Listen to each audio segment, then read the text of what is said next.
Okay, so we have a special guest today, and it's my friend Obiageli. Thank you so much for coming. Thank you Very for much. this opportunity. Yes, okay. So basically, we're just in an interview on what it means to lose a loved one. So I'm not going to talk much. We'll do more of the talking. I'll just ask her questions. Okay. Okay. So I would like to ask you, when did the loss happen? Who did you lose first of all? Okay, I lost my beloved dad, and it's exactly 60 days today, exactly Wow. 2 months today he passed on, Wow. exactly at 2:15 p.m. Okay, okay. Okay. Then that was what month was that? That was April 28th. Wow.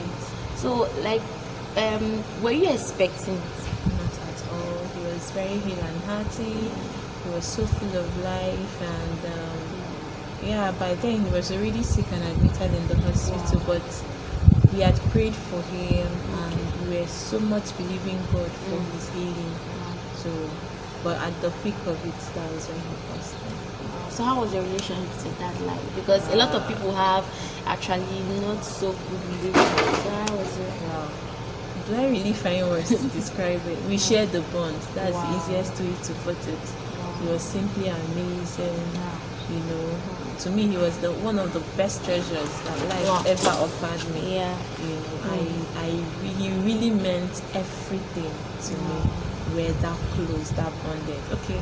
You know, on a lighter note, my mom calls me assistant wife and possibly his girlfriend. Wow. And my siblings know that my relationship with him is top notch. That it's not something you can really come between us. Okay, so you said you did expect. You know that some people they used to have like a hint, especially since you know God and you have the Holy Spirit in you, praying in tongues, and you have a good relationship. We are all growing though, but you have a good relationship with God. So is it that you do not have any hint at all? Okay, I wouldn't say I didn't have a hint. Okay, I had a dream, and in that dream he was walking away. I actually saw him, and he wasn't looking healed. Indeed, that was the truth. But when I saw him walking away, I ran and I pulled him back. I was like, Dad, where are you going to? Come. My elder brother was there in that room. So I said, come, Chike is here. Come. So he followed me back, and he followed me, and we went to where my brother was seated in that room. So my eldest brother actually told me that he was supposed to pass on that day I had that dream. But maybe for my sake, possibly, I had to stay 2 extra days, you know. So I wouldn't say I didn't have the hints. It's just that I felt, because I had talked to God and I believe God for healing. You know, the Bible says that someone who is double-minded can never receive anything. So I wasn't going to base my assumptions or facts on the dream. I was going to base it on the word of God. It says healing is the children's bread. And somewhere else in Isaiah 65 verse 20 says that anyone who dies below 100 is considered accursed. Wow. So I was actually believing God that he was going to live up to 100. And so Isaiah 65 verse 20 says, okay, I'm reading it from message translation. Says, no more babies dying in the cradle. Wow. Or old people who don't enjoy a full lifetime. 100 birthdays will be considered normal. Did you hear that? Wow. Anything less will seem like a cheat. Wow. So I so much believe he was going to live up to 100, basing on this word. But God knows better. You know, I myself, I lost my mom, and I remember a week before, someone came to the house and was like, the person had this dream and everything, and that we have to pray. So we prayed. Me myself, it was something I refused to accept. But as I went to my room, I was like, God, you cannot allow this. And then started, because even prior to that, when I was in school, someone was telling me how she was having a dream of her mom dying, and I was the one encouraging, don't worry, your mom cannot die, telling her the scripture that says, with long life, life satisfied. That is this Psalm 91 verse 16 or thereabout, yes, verse 16. So I was just saying those promises. So imagine after encouraging some of those words and how everything just plays back as if it's towards you. So, but anyways, we give thanks to God for it. So how did you handle it? Okay. that's a talk for another day. Okay, how did I handle it? To be frank with you, I could still remember the exact place where I was. April 2018 when my older brother called me, and he called my name like twice, my full name, which is rare. I have a pet name, everyone who knows me in the family. So, but this time he was calling me my full name. I was like, Daddy, Pastor. I said, you can't be true. You must be joking. Go right there where you kept him and bring him up. I was like, how come you guys didn't consult me? I just moved him into the mortuary. That I had an agreement with God that at least you'd have given me that privilege. So I asked them to start praying. To be frank with you, for the first 3-4 days, I didn't agree. Because after, I think on 27, before he passed on 28, I had a prayer session for him, and I had this peace. Once I have that peace in the midst of any storm, believe you me, I'm done. God has taken over. No matter how much I want to panic, I don't have that strength to panic. So I had that encompassing peace. And I believe that's one of the ways God helped me. Maybe it would have been too bad. I wouldn't have been here smiling. So I had that peace from 27th on 28th. So even when my brother broke that news, I still had that peace. I couldn't cry, I couldn't shout. They were very surprised, because immediately he told me, all my siblings started calling, knowing how close I am with my dad. So, and I wasn't crying. I told them that it's not possible. The best people can do for me is to start praying in our houses. Let's petition heaven. I don't feel this is his time. So I did. I prayed for the next 3 days. I fasted and I prayed. I held on to God's word. How Lazarus came back to life. How Elijah raised 2 persons from the dead, and God willing, I had an opportunity to visit the location where my dad passed on. So I went to the mortuary. I did everything Elijah did. I anointed his body. I got a mantle. My nephew and my niece said they had a dream that the Gio Adeboye's mantle raised him. So I got to Lokoja. I went to redeem. And I picked up a mantle. I came with Apostle Joshua Selman's mantle. Let me really laugh. So, and I went to the mortuary. I prayed. I laid on his body. I did all of that. And at the end of the day, he didn't rise. That doesn't mean God didn't hear me. So what I actually did was I got to the place of Shadrach, Meshach, and Abednego. Lord, if you do it, you remain God. But if you decide you're not going to listen, it doesn't make you anything less than God. You still remain that beloved God I've known that had fought battles for me before now. I wouldn't tell you I wasn't pained. I said it like, if this is your best, Lord, I accept. Yes, it's painful. I can't just really imagine, because my dad had been an integral part of my life from childhood till date, So I said, Lord, if this is your best, it's going to be painful, it's going to be hard. Yes, of course. But I accept wholeheartedly. You know your reasons why you took this decision, and you're not willing to reverse it. One of my sisters told me that even if God says he should come back, and he has tasted heaven, and he said he doesn't want to come back, what happens? So I accepted my lot. It's not been easy. I've had my down moments. I've had days I cried all day. There are moments I couldn't really fathom why he had to go now. There are times when I long to really talk to him, ask him things, find out things from him, and he's not here. I think the worst was on Father's Sunday. It was so obvious. It was so glaring. He wasn't here. On a good day, I would have been home. No matter where I was in Nigeria, I don't fail to go home on Father's Sunday, no matter where I find myself, except I'm so stuck. And we'll talk about it. I will explain to him and he will understand. So it's really been high and low, but God has been faithful. Yes, he has. Like, okay, then on the burial, you have done the burial, right? Yeah. Okay, so how was it on that day? Am I really laughing? Okay. The burial day was one of the worst days of my life. After I prayed, I still believed that there is a possibility things will change. So up till the day of the burial, I was still telling God that it's very possible it will still raise him. There is nothing impossible. So, but they brought him in, laid him in state inside the coffin. Inside the coffin. Dad inside the coffin. Okay. So they laid him in state. he asked his children to go see him. When I got there, I couldn't do anything. I was just looking. So something said, take pictures. And I did. I took 3 pictures of him in the coffin. It's on my phone. And we all gathered, all his children. And we really broke loose. We started crying. And I told him that I actually don't understand this whole thing. I've not really been able to wrap my head around it. But all the same, this is God's best. What do I do? So after we had seen him, they were hurrying up for other people to come, and my mom too. So I asked my siblings, let's hold hands and pray. So we prayed, we thanked God for all we just did was thanksgiving. He said in every situation we should give him thanks.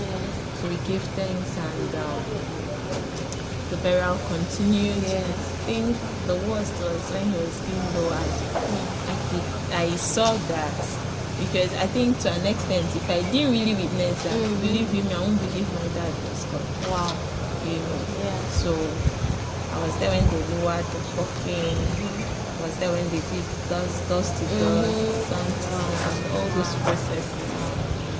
But the one I couldn't stand was filling up the grave.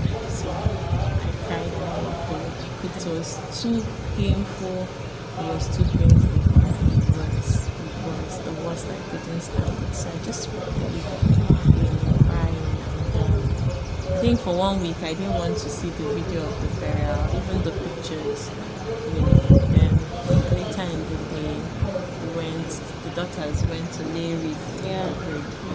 So it was 25th May is the day I don't want to remember. I hope I find something good to replace Definitely. that day. It's for you to even say that it's done. Like God will do something there. And as you're saying this, I just remembered, even for me on that day, it was not easy. But I'm just saying it's the case of another person, knowing that you can also be strong on that day. Yes, someone else can be. Sincerely, I didn't know I was going to lose it. Yes. I felt I was going to be strong. Yes. That I don't think I was going to cry. But I really lost it. And my siblings were really very concerned about how I felt, knowing how close. I think a night before that burial day, I couldn't sleep. I think that was when I even started crying. All the while he passed on, I wasn't really crying. It was actually a night before I was preparing one of the Igbos have this special delicacy they call Okwa. That is a particular Igbo is a particular tribe in Nigeria. Okay. So they have this special meal as Okwa. So I actually opted to cook the Okwa myself, the Okwa that will be served, because of COVID, it wasn't a large burial. We just did an interment. So I opted to cook the meal. So I was in the kitchen cooking it around 1 a.m. And all of a sudden, it dawned on me that, are you really preparing a meal, not for a ceremony, for that burial? I think that's when it started dawning on me that, wow, this is real. So I was in the kitchen, I was crying, I was shouting, I was like, my dad didn't die, dad didn't die. So, like, how did your siblings and yourself, how did people take it? For your siblings, I'm not okay. For my siblings, it was really hard because we've been closely knitted. And somehow, let's say we somehow prepared for it without knowing. For the past 10 years, we've never come home, all of us, for Christmas. So for this Christmas, all of us came in, all his grandchildren were around, and we had a swell time. So we had a very sweet moment. Jesus did, so little did we know that was the last time some of us were going to see him. So it was hard, it was really hard. But I think the major consolation was that he had a sweet, at his later part of his life, had a good relationship with God, And even those who were, by the last time I spoke to him, we prayed on the phone. And, so we are rest assured he's resting in the Lord. So I think that was one of the things that gave one or two persons consolation. Then, one of my sisters called me the morning I was coming in from the prayer and told me to still bring the mantle of Daddy Gio. So when we came in, we were discussing, and I don't know how she quickly changed over and said that it's like we're being selfish. That he has gone to rest. That he saw a better option. Yeah. That there is actually nothing in this world that we are holding on to, and that here is not actually our home. Yes. You know, that we're just That's passing very through. key. That Yeah. that he actually saw a grand opportunity and moved on. Wow. So that she wanting him to come back is actually her own selfishness, and she became strong. You know, when immediately she turned, I was like, oh, is it really only me on this table right now? You know, everyone is leaving me one after the other. But you know, so on the burial day, yeah, we all wept. He's been a loving father. He's been a doting father. You know, he never failed in any of his responsibilities. You know, I could imagine during my secondary school days, my junior school days, I had him visiting me every 2 weeks in school. You know, even one of my friends recently asked me about him. I didn't even know she made a mental image. So she was like, Mwa daddy, as a meaning daddy's pet. So how is your father? And I was like, how could you remember? I said, look at you, they visit, he comes to see you in school every 2 weeks. Who wouldn't know you and know him? You know, we were that close, and he was that close to his children. Recently, I was looking at most of the pictures he took with his grandkids, maybe with my mom and one or two of his grandchildren. And you notice he's never looking at the camera. He's always looking at them. You know, he's always watching to see if they're well positioned. Or, you know, so like 2-3 on my phone, he wasn't really looking at the camera himself. He wasn't even concerned about himself. He was concerned about the grandchild. So he was really there, you know. He left us with short, pleasurable memories of him. I think one of the things my other brother wrote on Facebook was that he was already working and was on transfer from Port Harcourt to Abuja and stopped over in Onitsha to see my dad. And my dad came down and said, your tires are like balloons, they're not really tires. How would you be driving this? That this can't take you anywhere. And that day, unplanned expenditure, your son was already working. Of course, you expect him to take care of him. He went into the market, bought him 4 brand new tires, and moved the old ones and replaced. And said, now, I'm rest assured you're going, at least you're traveling in safety. You know? He was really that doting father. It was simply amazing. You know, I just want to take this point to say that this soul is resting in peace, and we're just grateful to God for giving him to us. It was really a great opportunity. So we're grateful for every single. What year? How old? He turned 77 September last year. Wow. So we're grateful to Jesus for the 77 years he lived. So thank you, Jesus. Thank you, Jesus. So now the next question is everything I've said, and the thing is, okay, the question is, since you had to get mantles from Daddy Gio, that is Daddy Boy, and also from Apostle Joshua Selman, does it mean now that because it didn't work, does it mean they're not real preachers or real men of God? You know, God does what he likes. Yes. Who can instruct him? He's supreme. He's sovereign. Yeah. He does his best. We might not really understand reasons why these things happen.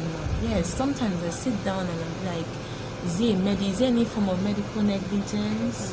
You know, but at the end of the day, I believe he had his best reasons, you know, for doing what he did. And something that became very glaring in 2009, August 14 precisely, my dad had an accident, and on the accident scene, he gave up 3 times. So I wasn't there. God, in His infinite mercy, brought him back. Yeah. He had a broken femur, and you know, he was in his late 60s then. He had a broken femur, and in 28 days he was out of the hospital. It was really a miracle. And in 6 months he was out, stopped using crutches, and he was walking, you know, on his own. So if God stood in then for him, when we were so helpless, you know, I was in final year then, and we were just very helpless, you know, and he stood in. We were not there when he gave up 3 times on the accident. And he stood in there and made sure he came back to life. How much more? You know? So God allowed it. So he does his best. That's the way I see it. And no, Daddy Gio, maximum respect. Or even Apostle Selman. Maximum, Daddy. giving us for since 1900. So it's just what God wants to do. It might not be the best for us at this moment. But if God allowed it, then He has His reasons. Okay, And so, we accept yeah. it full-heartedly. So quickly, I just want to say that we really honor Daddy Gio. Really, like you cannot even imagine. Even Apostle Selma, like he's like our daddy. So we're so Happy grateful. And birthday to him. that is in Narias. arrears. Okay, that was 25th June. 25th, Today yes, is 28th. 28th. Yes. 3 So days ago. yeah, so grateful for them, and just want to really appreciate all genuine men of God. And most importantly, I just use this opportunity to encourage every minister of God. You know, most times when you feel like people will come to you for prayers, you're not God, you're not Jesus. Just do your part, you're the servant, allow God to do what He wants to do. So don't feel pressured. Okay, God, come and answer. So that's just it. Just let God do the work.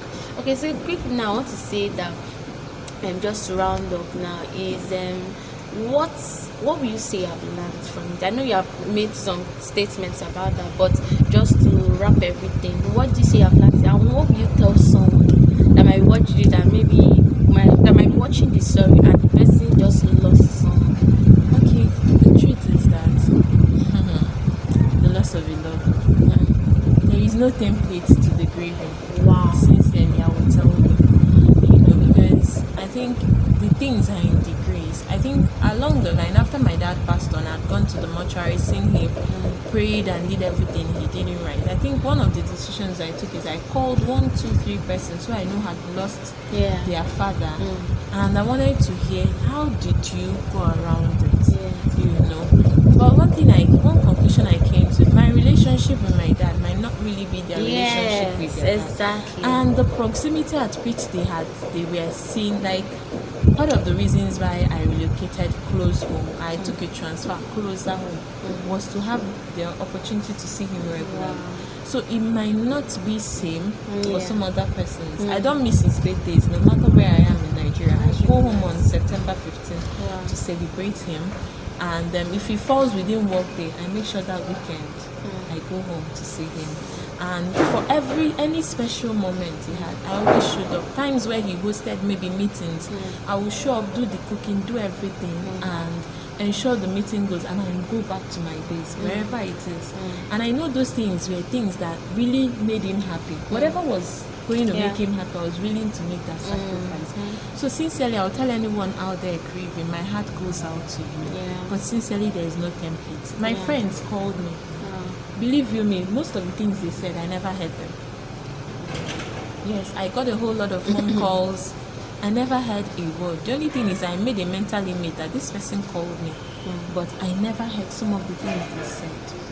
And I'll also tell you that it's also the grief moment depends on you, what you make out of it.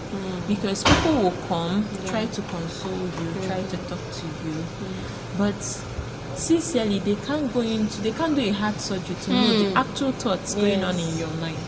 So it's still something you have to make conscious efforts, decide how you will take it, and decide how you work with it. But one thing I'll recommend for you is, for me, what worked were songs. Worked at some moments. At some point, it wasn't working. That's worship songs. Yes, I didn't even want to hear sounds. One of the things that helped me, those moments before the burial, were particular songs. Once I played them, I'm lost in worship. I don't even remember any of those. But after the burial, to be frank, those songs never made any sense. You see, there are stages in it. Stages of grieving. There are stages of grieving. So there are times I wanted to take strolls. I didn't want to see people. I didn't want a visitor. I just wanted to be all by myself. I wanted to cry to my food. That was the way I felt at that moment. And I didn't want anyone telling me to stop crying. That was not what I wanted to be at that moment. So if you feel that's what's going to ease your pain, sincerely cry. But there was something I developed along the line in my life. I always usually feel that as much as people help you in times of problems, there is no one truly that can ever be there for you more than God. So even at that lowest moment when I feel, it could be medical negligence, I'll be like, God, did they really, what actually happened? Sometimes I'll be like, God, come, we need to talk. I don't really understand, But I asked you, did you really let Daddy go? Is it your best? If it's your best, I understand, but please help me. I'm really very confused. I'm really very frustrated. I want to talk to him. I really miss him. Yeah. So learn to onboard him. It might not be the usual prayer moments where you have to follow the acts, how they taught us when we were children. You acknowledge God, Yes. you confess your sins, acts and all those. Thanksgiving. You know, Thanksgiving and all those. Yeah. It might not really go. It could be a talk, just like we're having a normal talk. God, come, we need to have a chat. Yeah. So I feel very frustrated now. I feel very empty. I feel so lonely. You know, I read the greatest thing I crave right now is just to call him on phone and hear his voice on the other end. I know I can't have it now, but please just help me. I feel so empty. I might just say it and I will shout, I will cry. But that was the process I kept going through till I couldn't actually believe that I would be on camera and I'll be smiling. It's something that is really rare. At least you favor, you know, you visited me one of those days and you could see my heart was so heavy, you know. And it's good to have people around you. But let me shock you, people will not always be there. Yes. And even for those that are married, your spouse might never really understand what you're going through. Because especially if he had not lost a loved one, he or she has not lost a loved one. And even if the person has lost, it depends on the degree of the closeness with the loved one. The relationship. Yes. Yes. So, and even if they've lost a loved one and they might be preoccupied, what if they're preparing for an exam? You know, and maybe a promotion or the office, there's so much stress, there's so much. They might not really be there for. Please, one thing I want to plead with you, don't be anybody grudge. The burden of grief is so much for you to add grudges or anger or unforgiveness to it. Please, people might not always call you. They might not really be there for you the way you think they should. Yes. Please understand everyone at some particular moments are also passing through something. Yes. So they might not really tell you reasons they might not. They might be that they didn't have money to call you at that moment. Please bear with them. And for me, I learned to onboarding in the place of prayer. I learned to listen to some messages. At some point, those messages never worked. But whatever it is that was working part time, I did it and I moved on, you know, and on and on and on to where I've gotten to today. You know? Yeah. So what if someone does not feel like praying, doesn't feel like listening to message, doesn't feel like listening to worship songs, singing or calling anybody, and the person just down, and the person is alone, what should the person do? Well, I really was at that point. I wasn't living with anyone. So there are times what I just did is that I went after the burial, we brought out the family album. So I took enough pictures of my dad. I have over 100 pictures of him. So at those moments I flipped through those pictures. I also had very bad sleeping patterns when he passed on. For I think the first 7 days I couldn't sleep. Then after the burial, I think 4-5 days after the burial, I couldn't sleep. Then at some point, I would just wake up 2 a.m. Okay, the past sleeping pattern even started when he was in the hospital. So I would sleep halfway. I would wake up in the middle of the night. I would pray and I'll be like, God, please, do not let that beg. I plead to you by your mercies. So at those moments when I couldn't sleep, sincerely, I couldn't think straight. I was just staring. But that's why it's necessary to have a relationship with God. Sincerely, it cannot be oversaid.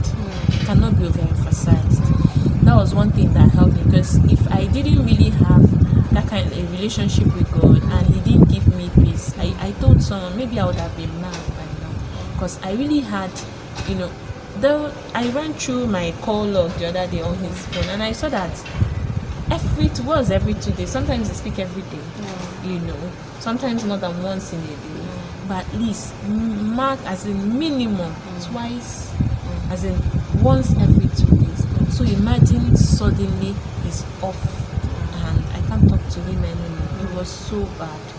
But what I just kept doing is I would look at those pictures, I would cry, and I would just speak my mind the way it was. Another thing I did is I took a book. So no matter how bad it was, I took a jotter and I wrote my mind. So I'll write the date. I'll be like, to who, actually? To my dad. I'll be like, dearest dad, how are you today? How is heaven? You know, how has it been? are you lonely there? Do you miss your family? You know, sometimes I feel like, have you eaten? You know, how are they really taking care of you there? You know, how do you feel? Do you see me? You know, do you see the pain I feel? You know, so I want to unburden by writing. Someone also suggested to me that I should do a 30 days challenge, that each day I should write out what I'm thanking God for having my dad. You know, what is it I learned from him?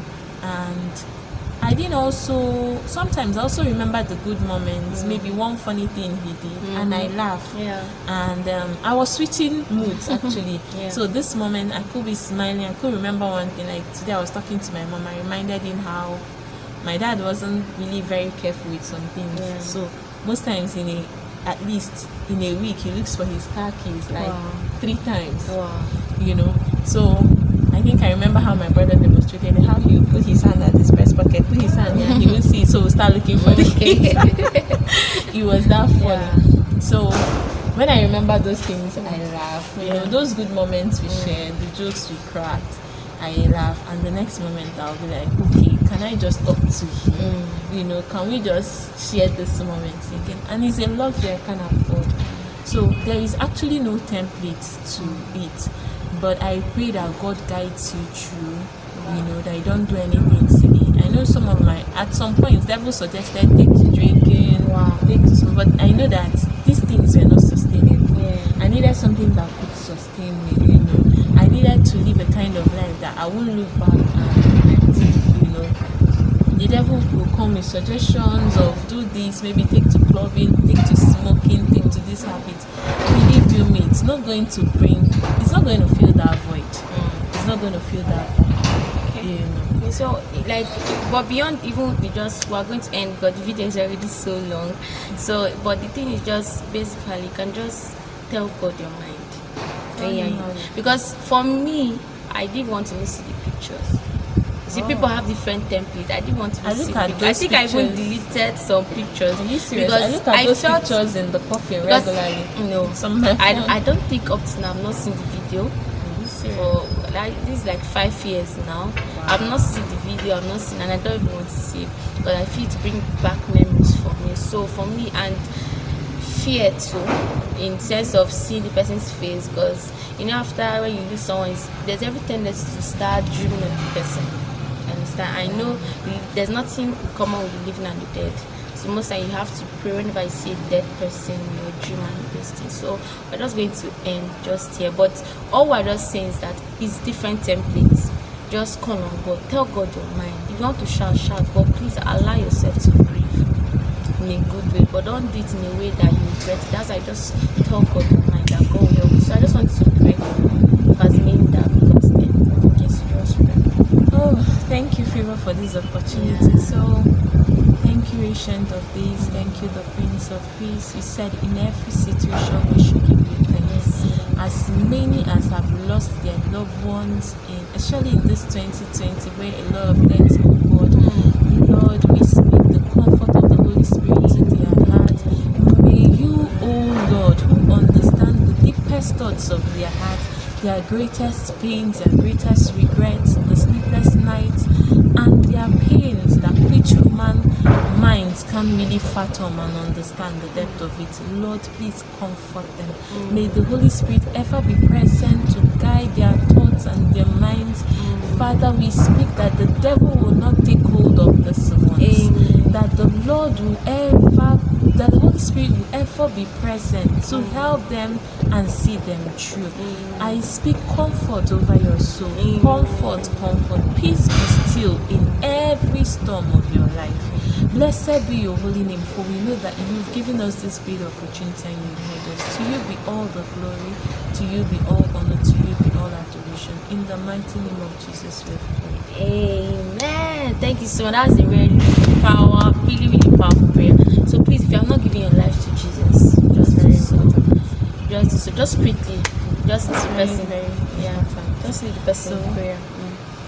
Actually, I want to introduce an important personality to you. One you can't do without. One you can't do. You can't live life without him. there is, if you agree with me, there is so much emptiness and void without Jesus. So today, can you give him your heart? You can simply say this prayer: Lord Jesus, I confess my sins to you, and according to your word, I accept you, that you are the Son of God, that you died on the cross of Calvary to redeem me from the sin of the Lord. And I ask you today to come into my heart. Amen. Be the Lord over my life. You said in John 1:12 that as many as received him, to them you gave the power to become children of God. Today I receive that power, and I accept you as my Lord and personal Savior. Thank you for coming into my life. Thank you, Jesus. Thank you, Jesus. Welcome into the kingdom. Yes. Seriously, salvation is the greatest miracle. So take care of yourself. We love you. Keep loving Jesus. Take care. Bye. We love you. Thank you. Yes, thank you so much.